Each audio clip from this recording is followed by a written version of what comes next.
This weekend's box office showcased a dramatic contrast in performance, spotlighting the success of Cineverse/Bloody Disgusting's Terrifier 3 alongside the disappointing numbers from Warner Bros.' Joker, Folie. With horror enthusiasts flocking to theaters, Terrifier 3 raked in an impressive $18.3 million during its opening weekend across 514 theaters, marking it as a must-see for fans of the genre.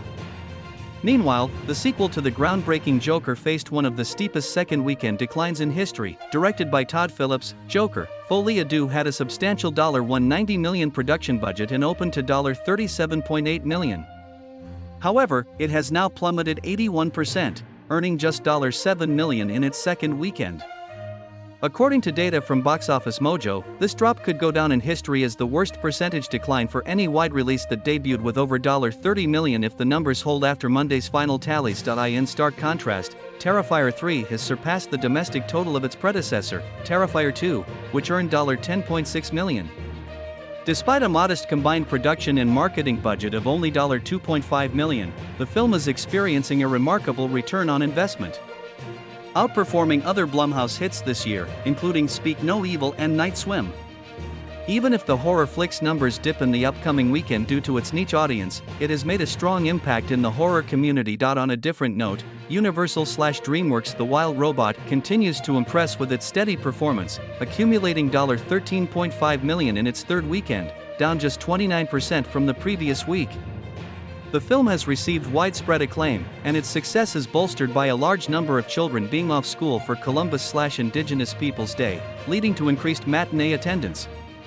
With a total of $83.7 million domestically and $148.4 million globally, a sequel has already been greenlit, adding to Warner Bros.' successes amid the Joker disappointment. Beetlejuice earned $7.1 million in its sixth weekend, performing well as a Halloween offering. With a total of $275 million domestically, it is on track to surpass Dune Part 2 as Warner's highest-grossing film in the U.S. this year. The weekend box office top 5 is rounded out by Focus Features' Piece by Piece, an animated documentary about musician Pharrell Williams, which debuted with $3.8 million. Just behind it was Paramount's Transformers 1, earning $3.6 million for a total of $52.8 million domestically, with a mix of releases and specialty films filling the rest of the top 10. Saturday Night, directed by Jason Reitman, opened in 7th with $3.5 million. Based on the first-ever Saturday Night Live broadcast, the film has garnered positive reviews but faces challenges in achieving profitability against its $30 million budget. Rounding out the box office are My Hero Academia, You're Next, which earned $3 million, and Briarcliff Entertainment's The Apprentice, which, despite significant pre-release publicity, made only $1.5 million. The uneven performances reflect the unpredictable nature of this weekend's box office, showcasing the wild swings between triumph and disappointment in the film industry.